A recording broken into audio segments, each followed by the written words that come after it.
Hello दोस्तों, स्वागत है आपका हमारे YouTube चैनल कॉमिक फैन पर। चलिए दोस्तों, शुरू करते हैं महाबली भोकाल की कॉमिक्स कालजंत्री। चलिए शुरू करते हैं। संजय गुप्ता पेश करते हैं कालजंत्री। भोकाल। भोकाल विश्व का सबसे बड़ा महाबली, पृथ्वी का सबसे अधिक आकर्षक व्यक्तित्व का स्वामी, ब्रह्मांड का सबसे सुंदर पुरुष, मेरा हृदय सम्राट, मेरे सपनों का राजकुमार। उसके सिवा मैं भला किसी और से विवाह करने के बारे में कैसे सोच सकती हूँ। इसीलिए पिताजी, अगर आप चाहते हैं कि आपकी प्यारी पुत्री शिवांगी दुल्हन का जोड़ा पहने, तो जाइए महाबली भोकाल से मेरे विवाह की बात कीजिए, अन्यथा मेरे विवाह के बारे में भूल जाइए। उफ, आखिर तुम समझती क्यों नहीं शिवांगी? तुम जो चाहती हो वह नहीं हो सकता। भोकाल पहले से ही विवाहित है। भोकाल को पाने की हट छोड़ दे मेरी बच्ची। आश्चर्य है, घोर आश्चर्य है। विश्व का एक चक्रवर्ती राजा विशाल सिंह अपनी प्राणों से प्यारी पुत्री की हट पूरी करने के बजाय उसके सामने किसी भिखारी की भांति गिड़गिड़ा रहा है। मित्र कालजंत्री, तुम कहाँ थे इतने दिन? कहाँ से आ रहे हो? बता दूंगा, सब बता दूंगा। पहले तुम बताओ, आज तक शिवांगी बेटी की हर अच्छी बुरी हट को पूरी करने वाला राजा विशाल सिंह उसे हट छोड़ने को क्यों कह रहा है? मूर्ख है ये। महाबली भोकाल से विवाह करने की हट कर बैठी है। तो क्या हुआ अगर शिवांगी बेटी भोकाल को वरने की हट कर बैठी है, तो उसकी हट पूरी होनी चाहिए। परंतु कोई किंतु परंतु नहीं, शिवांगी की हट पूरी होगी। उसे हर हाल में मिलेगा भोकाल। इसकी हट ही मेरी योजना का मुख्य अंग बनेगी। और अपने दृढ़ निश्चय को लिए शिवांगी वहां आ पहुंची। अरे, हमारे निजी कक्ष में घुसी आ रही हो? कौन हो तुम? मैं शिवांगी हूँ, चक्रवर्ती सम्राट विशाल सिंह की पुत्री। और अब यह कक्ष मात्र तुम्हारा ही निजी कक्ष नहीं है, बल्कि मेरा भी है। अब मैं भी यहीं रहूंगी प्रिय भोकाल, तुम्हारी अर्धांगिनी बनकर। अर्धांगिनी बनकर? ये क्या अनर्गल बक रही हो तुम? लगता है तुम्हारे मस्तिष्क में कोई गड़बड़ है। जाओ, लौटकर अपने पिता से कहना कि वे तुम्हारे मस्तिष्क का उपचार करवाएं। वापस तो अब मैं तभी लौटूंगी जब तुम्हें अपना पति बना लूंगी। तेरा इतना साहस? अभी हम तेरे मस्तिष्क को ठिकाने लगा देती हैं। चल बाहर।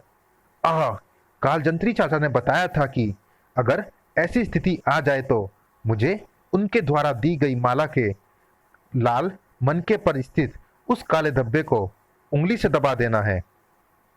अगले ही क्षण सर आ ओह, भोकाल को मेरा बनने से कोई नहीं रोक सकता। भड़ाक, कोई नहीं। उफ, प्रचंड शक्ति भरे शिवांगी के उस वार ने निश्चय ही रूपसी और सलोनी की चटनी बना दी होती, अगर भोकाल बीच में ना आया होता। लेकिन भोकाल ज्यादा देर खड़ा रह नहीं पाया। उफ, यह अपार शक्ति और क्रोध अपने साथ लेकर आई है। जल्दी ही इसका दिमाग ठिकाने लगाना होगा, और ऐसा मुझे बिना भोकाल बने ही करना होगा, क्योंकि मैं नहीं चाहता कि इसे कोई नुकसान पहुंचे। उफ, चल भोकाल, तुझे मेरे साथ चलना है। उफ, ये तो मजबूती से पकड़कर मुझे अपने साथ ले जाने को उतारू है। इसमें जबरदस्त शक्ति तब आई थी जब इसने अपने गले में मौजूद माला को छुआ था। हो ना हो, इसकी माला में ही ने ही इसे शक्ति दी है। यह माला इसके गले से अलग करनी होगी, और ऐसा करना मेरे लिए अधिक कठिन नहीं है। मैं हाथ बढ़ाते ही यह काम कर सकता हूँ। एक झटके के साथ ही माला शिवांगी के गले से अलग हो गई। इसी के साथ शिवांगी तड़प कर नीचे आ गिरी। ये तो अचेत हो गई। अचेत नहीं हुई, मृत हो गई। ओह, अगर मुझे पता होता कि माला टूटते ही यह मृत हो जाएगी, तो मैं इसे शांत करने के लिए कोई और उपाय सोचता। बेचारी तुम्हें पाने के चक्कर में अपनी जान गंवा बैठी। शिवांगी की मृत्यु की सूचना ने राजा विशाल सिंह पर तो गाज ही गिरा दी। मार डाला भोकाल ने, मेरी पुत्री को मार डाला। मैं उसे जीवित नहीं छोड़ूंगा, मिट्टी में मिला दूंगा उसे, तबाह कर दूंगा विकासनगर को। शांत विशाल सिंह शांत। भोकाल से तुम्हारी पुत्री की मृत्यु का प्रतिशोध लिया जाएगा, लेकिन क्रोध से नहीं, बुद्धि से। क्योंकि भोकाल जैसे महाबली को बल से नहीं, बुद्धि से ही मात किया जा सकता है। और ऐसा मैं कर भी रहा हूं। तभी तो मैंने तुम्हारी पुत्री शिवांगी को ऐसी माला दी जिसके टूटते ही उसके सांसों की डोर भी टूट जाएगी। ये भोकाल की ध्वस्त करने की कालजंत्री की योजना है। और अब इस योजना का अगला चरण शुरू होगा। विकास नगर में आज हमारी लक्ष्या पूरे 8 वर्ष की हो गई है। ईश्वर करे ये हजारों वर्ष जिए और हजारों साल मैं यूं ही इसकी चोटी खींचता रहूं। शिखर आई। अगर आप चाहते हैं कि हम हजारों साल जिएं, तो आपको अभी के अभी हमारा घोड़ा बनना होगा पिताजी, नहीं तो हम अभी मर जाएंगे। हाँ। अरे, हमारी बच्ची ऐसा अशुभ क्यों बोल रही है? लो, हम घोड़ा बन जाते हैं। आइए, सवारी कीजिए।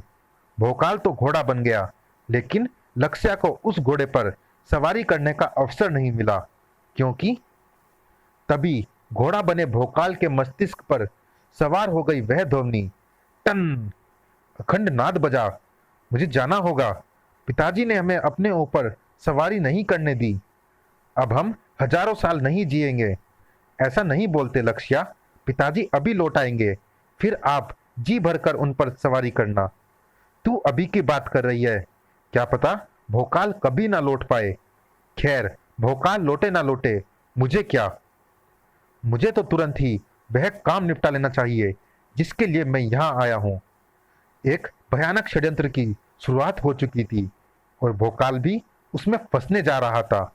अखंड नाग के आसपास तो कोई भी नहीं दिख रहा। वह तो अपने आप ही बज रहा है। क्या रहस्य है ये? ओह, ओह, ओह। भोकाल की विस्फारित आंखें जो देख रही थी, वह दुस्वप्न सा था। एक ऐसा दुस्वप्न जो सच था। उफ। अखंडनाथ एक विचित्र शैतान का रूप धारण कर मुझ पर प्रहार कर रहा है। बड़ा, उससे बचना होगा और सामना करना होगा। एक मुसीबत भोकाल के सामने थी और एक उसके भवन पर पहुंच रही थी।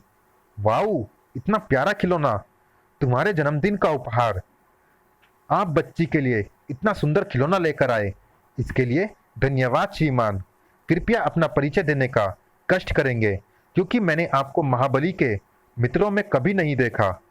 तुमने सही कहा सुंदरी, मैं महाबली के मित्रों में से नहीं, शत्रुओं में से हूं। और मेरा नाम है पिशाचराज। संकट। उसी क्षण लक्ष्या की पीड़ा भरी चीख ने सारे वातावरण को गुजा दिया।